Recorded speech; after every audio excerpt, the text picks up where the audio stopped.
मग काय आज घेतलं ना तुमच्या भावानी भाऊ इंस्टाग्रामच्या कामाने पहिले परफ्यूम, ते पण छोटे बेटे नाही, डायरेक्ट बेला विठाचं. तर पहा समोर सांगतो तुम्हाला मी सर्व.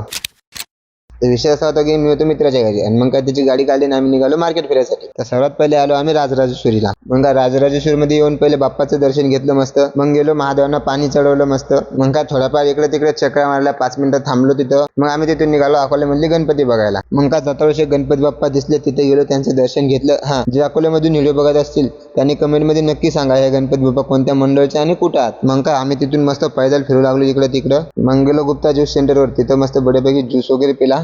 जसं ज्यूस पिऊन पुढे निघालो तेवढ्यात गाडी म्हणते का स्वतःच्याच पोटाचं पाहता भाऊ, माया पण पोटाकडे पाहा थोडं पाहत. मग काय खळखळ गाडीला पेट्रोल पाजलं आणि तिथनं आम्ही गेलो मॉलमध्ये आलो. आम्हाला शॉपिंग काहीच नव्हतं करायचं, बरं म्हणलं थोडंफार टाइमपास करायचं. मग काय तिथली गाडी घेतली आणि घेतलं आम्ही ड्रायफ्रूट वगैरे बाद, कारण की म्हटलं आपल्याला 8-10 दिवसानंतर एक महिन्याचं चॅलेंज घ्यायचं वेट गेनचा. आणि कसं वेट गेन करायचं म्हणलं काही ना काही लागणच खायले. मग काय तिथनं समोर आल्यावर आम्हाला दिसले बेला विटेचं परफ्यूम, ते पण गेट 1 बाय 1 फ्री होतं. मग काय बऱ्यापैकी मस्त शॉपिंग वगैरे करून आम्ही आलो रिटर्न. मग मधाचं सामान म्हटलं चला परफ्यूमचे पण टेस्ट करू कसं आहे काय आहे. मग त्याची अनबॉक्सिंग केली. मग मित्राच्या घरी येऊन फ्रेश वगैरे झालं आम्ही गेलो महालक्ष्मीचं जेवण करायला. मग काय फुकट असल्यावर आम्ही कुठं पण खायला हजर राहतो, पण हे कसं आहे प्रसाद असल्यावर तर मग आवर्जून जायला पाहिजे माणसाने. मग काय जेवण वगैरे करून गेलो आम्ही घरी, थोडंफार टाइमपास केला. आणि हा, तुम्हाला जर व्हिडिओ आवडला असेल तर नक्की लाईक फॉलो करून जा बरं. खत्म, बाय बाय, टाटा.